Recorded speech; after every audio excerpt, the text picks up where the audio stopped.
Spotlight On, raising awareness on safeguarding with communities. Hello, I'm Nastasia Getchim and this is Spotlight On, a podcast by the Safeguarding Resource and Support Hub. On this episode, we talk to Tamba Aliyu about why it's important to talk to communities about safeguarding and effective ways we can do that, including through drama and role play. Tamba Aliyu is an experienced safeguarding specialist who works with children and young people and adults at risk. He is skilled in mainstreaming safeguarding and protection against sexual exploitation, abuse and sexual harassment, as well as in investigations and community engagement.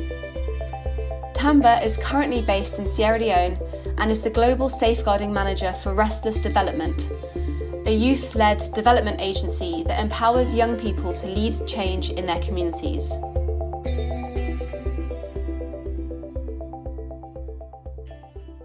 Hi Tamba, thank you so much for joining us today. Thank you very much. So can you tell us a bit about yourself and how you came to work in safeguarding? Yes, of course, it has been a wonderful experience over the past 8 years plus. It all started after the civil war in Sierra Leone, basically where though I was a little bit young, but we experienced the war.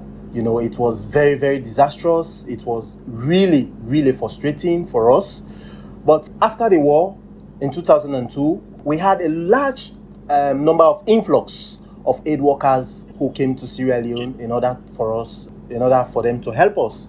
And during that time is when I started realizing that aid workers were actually involved in a kind of sexual exploitation and abuse, because at that time, we were going through hard times.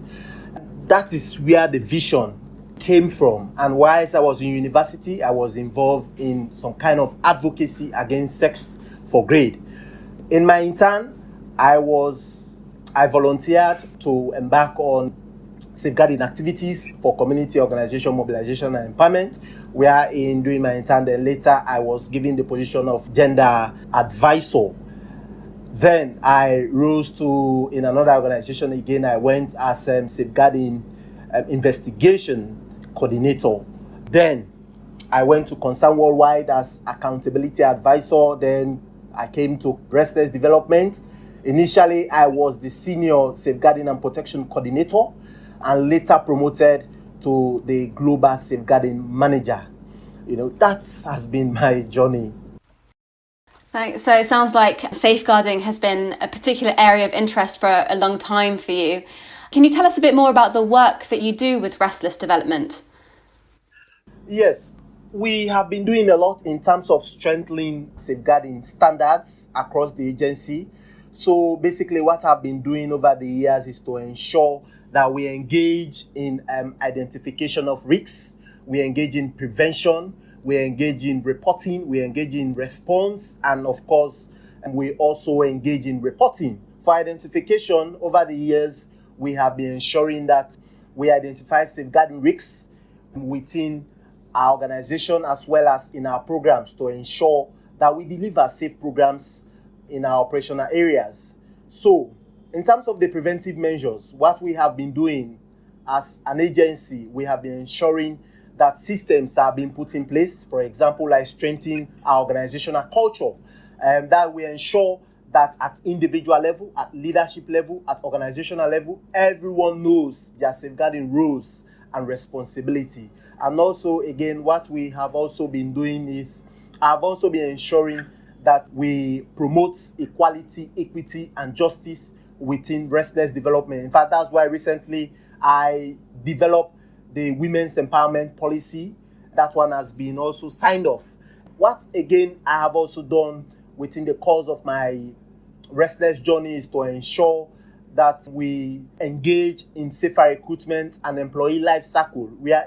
Because we believe that people that we are going to employ should be safe from sexual exploitation and abuse. That's why we involve in serious vetting. We don't joke about that, right from advertisement to ensure that safeguarding is being popularized in doing recruitment, doing interview, and after post-interview, we ensure that strategy measures are put in place for effective vetting, because we want people that we will recruit that will not come and pose harm in our communities or the beneficiaries we are working with. So we also ensure that our programs are safe in those communities, because we believe that we will not want to go into the community and create more harm. So that's why we are involved. We deliver safe programs, etc. So in terms of our reporting, we have set up, we engage our beneficiaries in the 16th district of Sierra Leone, wherein we engage in a focus group discussion. We ask them to give us their preferred reporting mechanism, their preferred reporting channels. That is what they did. They gave us. We have installed those channels in those communities. We have both formal and informal reporting channels. We have the phone line. We have people we have trained in those communities that they identify that these are the people they trust, they want to report their safeguarding issues to. So we train those people only to report if our community members or beneficiary report safeguarding issue to them. Their responsibility is to report to us within 24 hours. So that is what we have done in terms of reporting. In fact, that's why in 2020 we were recognized by Bond because of that activity we undertook. So it has created a lot of impact in those communities. Now we are receiving a lot of issues, both valid and invalid, because we have those channels in those communities. So in terms of our response, we have been ensuring that we respond adequately to safeguarding issues. So in terms of case management, we have been proactive in terms of ensuring that we manage our case, and confidentiality is key. Safety, all the principles of CRM like confidentiality, safety, accessibility. That's why we conduct a focus group discussion with our beneficiaries in order for them to tell us their reporting channels, in those communities. So that is what I have been doing in Restless Development. And of course, we have also been ensuring that we raise awareness, because putting those channels in those communities is not enough, but we need to tell the people how they should report, what they should report on, and of course, we tell them about the confidentiality of those reporting channels. So that's what I've been doing over the years. As you said, raising awareness and communicating on, safeguarding issues and letting, communities know how they can report and what they can report is so important. But as we know, it can be very challenging too. Could you tell us in a bit more detail about some of the ways that you communicate safeguarding with the communities that you work with? Is there anything that you've tried that has been particularly effective or innovative? Yes. So over the years, before now, we have been using community engagement to conduct sensitization. But I developed a safeguarding online tool, which was installed in all the phones of the district safeguarding officers.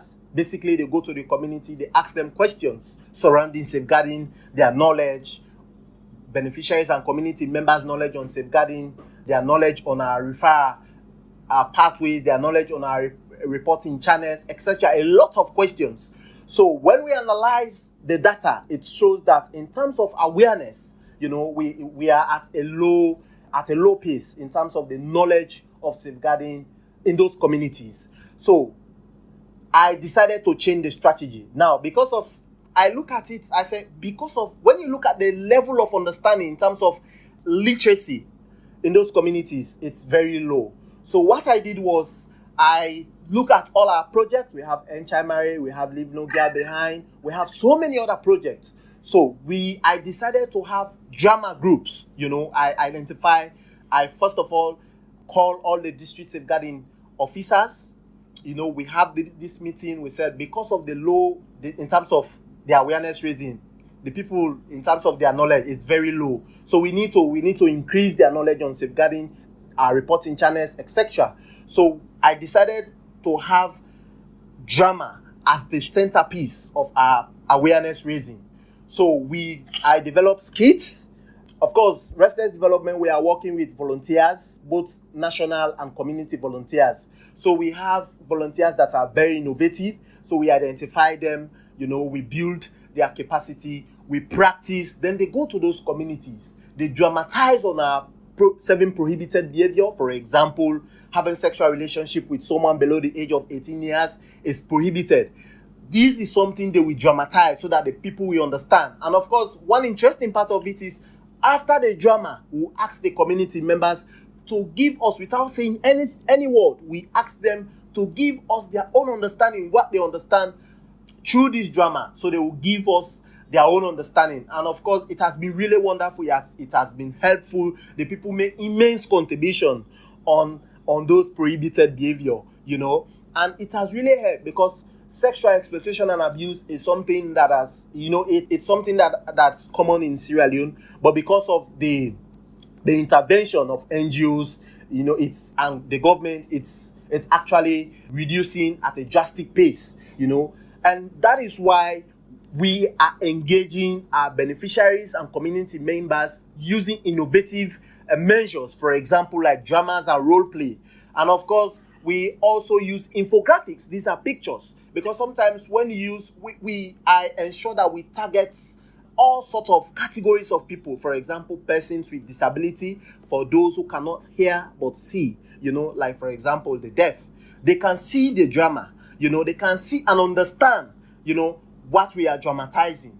For example, for those who cannot see but hear, we use storytelling. So that's what we have been. So we target all categories of people. That is why, as an organization, that's what we have been doing. And it has been contributing a lot, because these people, they know about our 2005, which is toll-free line. Because doing our drama, we bring out everything they need to know. For example, like what as staff, as staff or representative of Restless Development, what we are not supposed to do in those communities. And if we do those things, it is their right, it is their responsibility to report using those channels they have identified. So that's what we have been doing. And after the drama, after the role play, after the storytelling, we tell them, we ask of them to give us feedback. And it has been really wonderful. The feedback, it shows that they actually understand the strategy, the innovative ways we are using.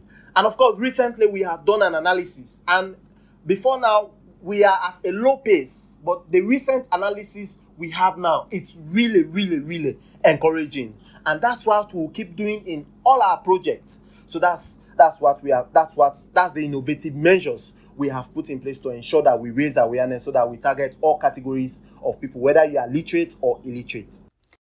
Thanks, Tamba. That sounds so interesting, and I'd love to see some of those infographics that you've developed as well. And it's great to hear that some of the findings that you're getting are really promising. I mean, you've kind of touched on this already, but I'd like to ask you a bit more about, obviously sexual exploitation, abuse and sexual harassment is such a sensitive issue, and it's not always so easy to talk about, even with people that we know well and that we trust. Obviously, adds to this the fact that some of the terms and definitions that we use are not always, quite easy to understand or easy to translate.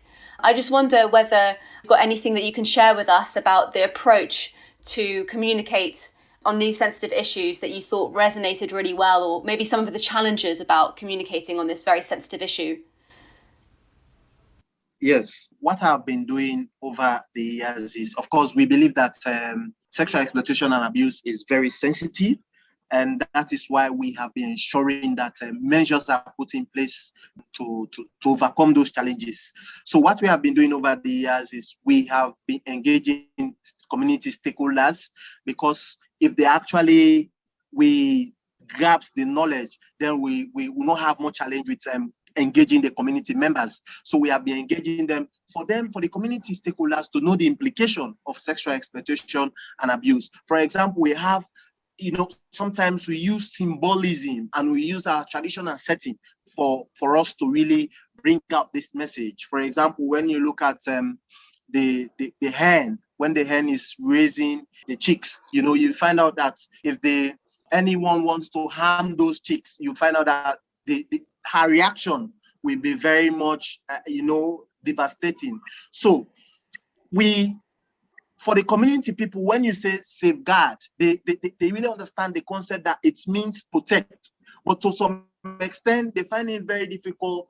What does this protection mean? So that's the situation when we come in. We try to ensure that we try to raise their awareness for them to ensure that when they say safeguarding, it's more or less how you protect people from harm, exploitation, and abuse. So we have been ensuring that we use like a sort of like symbols for them to really understand what is safeguarding. When they say protection, what it means, how we should protect each other in our communities, in our spaces, in our settings. So we have been ensuring that sometimes we even use, like I said, like the infographics, the drawing. We use traditional settings. Wherein, for example, you see someone, a woman plaiting her hair, how that it depicts in the picture, the message it is sending. So that's how we have been ensuring that these people really grasp the knowledge on safeguarding. They understand what safeguarding means. They understand its implication. They understand that if this happens, it's my responsibility to report. So that's what we have been using traditional means, our traditional, because this is something that has been in existence, but the extent at which now we look at it, it's quite different. So we ensure that we raise that awareness. We ensure that we use our traditional settings as an example on what safeguarding means. So that's what we have been doing. Is the audience primarily children or adults, or is it a mix of people within the community?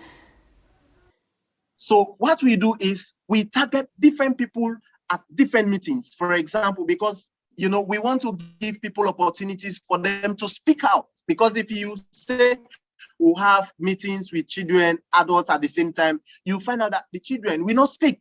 So we have meetings with adults, like, for example, men, to be specific. We have meetings with women, to be specific. We have meetings with children. So that's what we are doing. We hold different meetings with different categories of people. We have meetings with persons with disability, because as an organization, we believe that if you go to those communities, then you say, we in our cultural settings, when women are in a meeting, whatever the man say, it's final. In fact, the women will say, yes, the man has said it all. So we don't want that kind of situation. We want a situation wherein every voice matters. Every voice matters. We give opportunities. That's why we create the space for people to speak. That's why we have different, even in our CRM consultation, community complaint response mechanism consultation, we ensure that we have different categories of people. We engage them differently.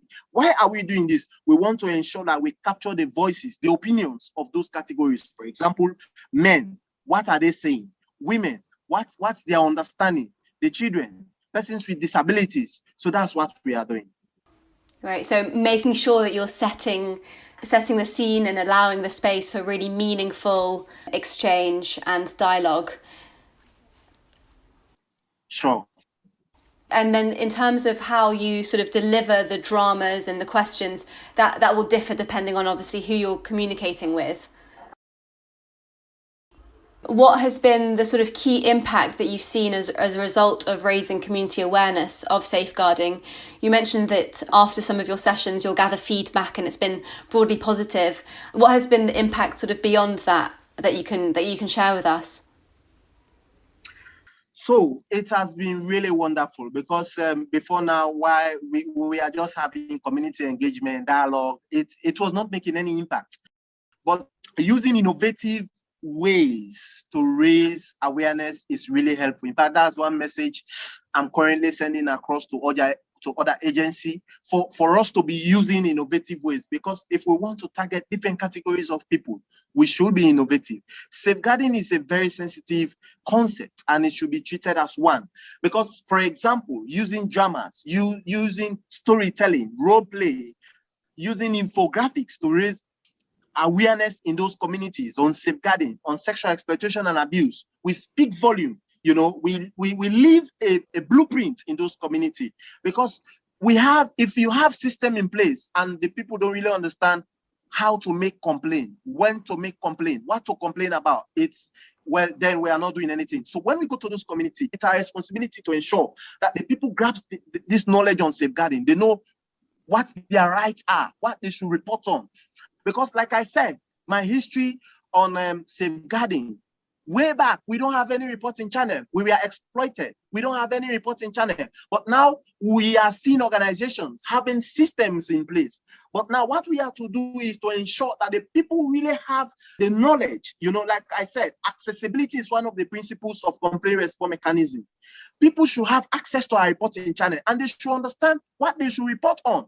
So if we use dramas, we use innovative ways of raising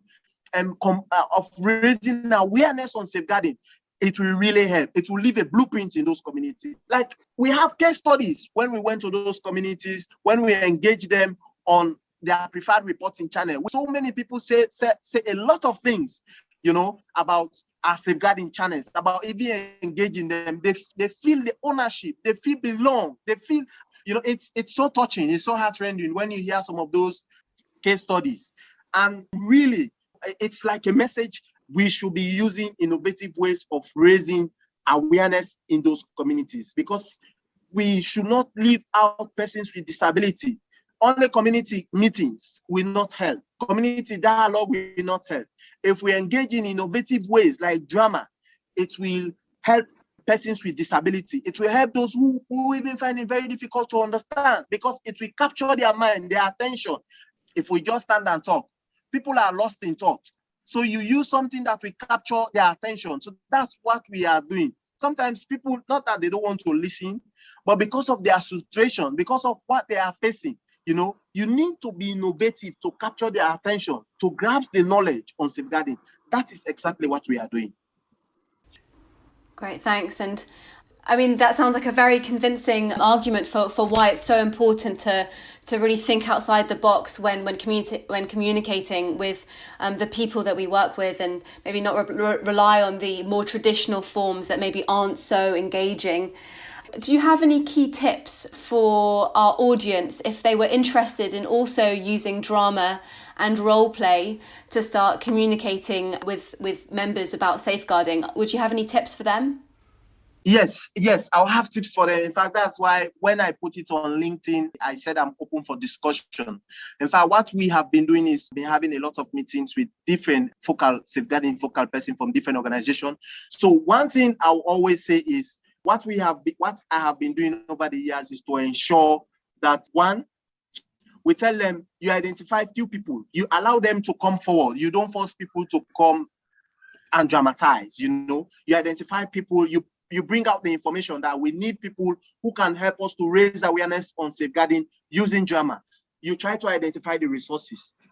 So, having identified the resources, we design the script on what we are going to raise awareness on. For example, like for us, we have our 7 prohibited behavior. We have our reporting channels in those communities. So we identify all those, And one interesting thing again that they should always take into cognizance is the language. Language is very important. You communicate in the local dialect of the community people. In fact, that's why, like for us, we have community mobilizers and also national mobilizers. These community mobilizers are mobilizers that we recruit from the community, so they can speak the local dialect of those community people. So we engage them also. They are also part of the community. They are also part of the drama. They are also part of the drama. So that's what we have been doing. It has been really helpful. So language is very important. Then from there, you practice. You engage. After that, you haven't looked at how they are going to stage the drama, then you engage in practice, like 1 or 2 times or 3 times, then they go to the community. When they go to the community, and of course, I will also recommend that they include, maybe if they are working with volunteers, they also include the volunteers to be part of it. For example, like even allow some community members. It might be like if you are working with volunteers or you have focal person in those communities, you engage them as well, that they should be also part of the drama. And that will captivate them, because if the community people see that they have their own sons and daughters part of this drama group, they want to see them. They will appreciate the process. And by so doing, they will be learning why they are staging the drama. So that's the strategy we have been using. Well, I love it. Some really helpful tips in there. And yeah, a really important point around the kind of importance of language and local dialect, making sure that that's really, using terms and definitions that are, appropriate and easily understood and sensitive. Tamba, you've mentioned that you have been asking community members themselves to let you know about the ways that they prefer to report. Is there anything that you could share with us around successful, maybe more informal reporting channels that you found? Yes, so it has been really wonderful engaging the community people for them to give us their preferred reporting channel. So one example I had is we engaged the 16 districts in Sierra Leone. And of course, some community members said they want the Mami Queen to be like a focal person that will be communicating to us any safeguarding issue within their own community and around their surrounding. So this Mami Queen is like a woman's advocate, in Sierra Leone. That's the role of the Mami Queens. They are like advocating for women, their rights, advocating for them in terms of gender-based violence, etc. So at a point in time, we received one issue, and the issue was like someone was abused, and the person need medical attention, and they were kind of struggling how to refer this survivor. So what we did, what the volunteers did was they called me, and I called the Mami Queen. The Mami Queen called the district, that is responsible for the ambulance.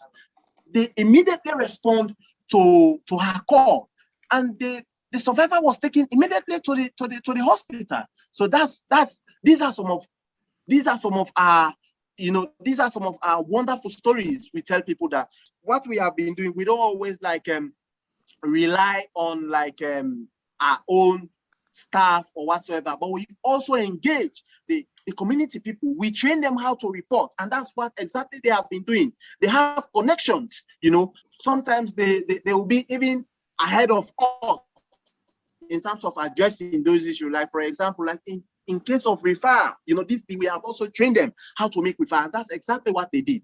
They have been ensuring that they raise issue to us within the stipulated time, which is 24 hours. We also, they have been trained that they should not delay to report any safeguarding issue to us. And of course, they have also been trained how to access safety. And if that person need refer, they should refer immediately. So that's what they have been doing over the years. Wow, that's so interesting. Thank you so much for sharing, Tamba.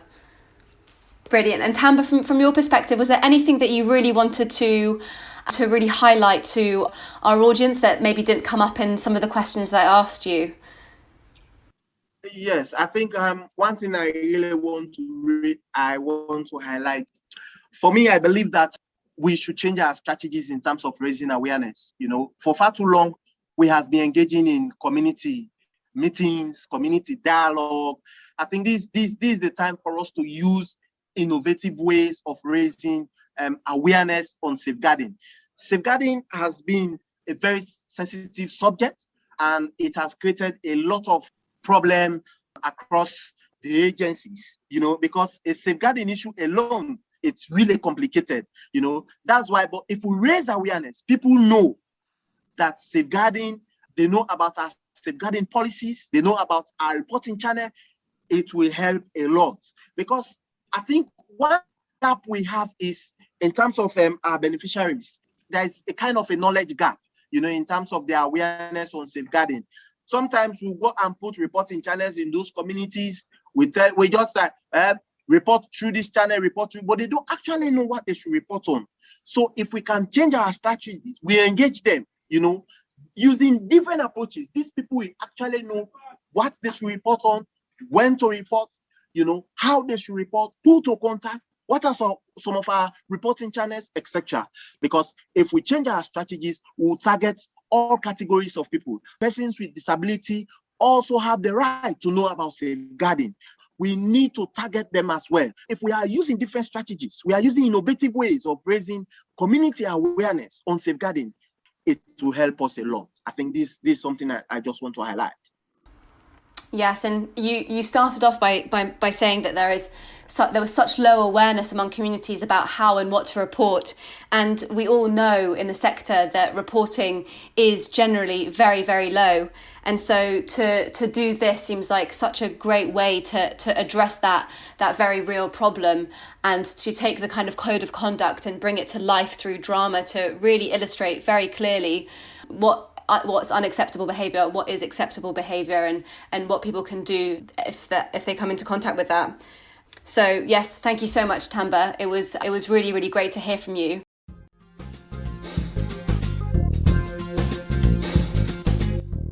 That was Tamba on raising awareness on safeguarding with communities. There were lots of really interesting learning points, so we've put them into an infographic which you can find and download in the podcast description. If you'd like to share your own experiences of raising awareness on safeguarding with communities, or if you'd like to share reflections on Tamba's approach, we'd love to hear from you. Please comment on this post on social media and we can start hearing and learning from each other. Thank you to Tamba for sharing your experience and to all of you for listening. We hope that you enjoyed this episode and we hope to see you on our next podcast.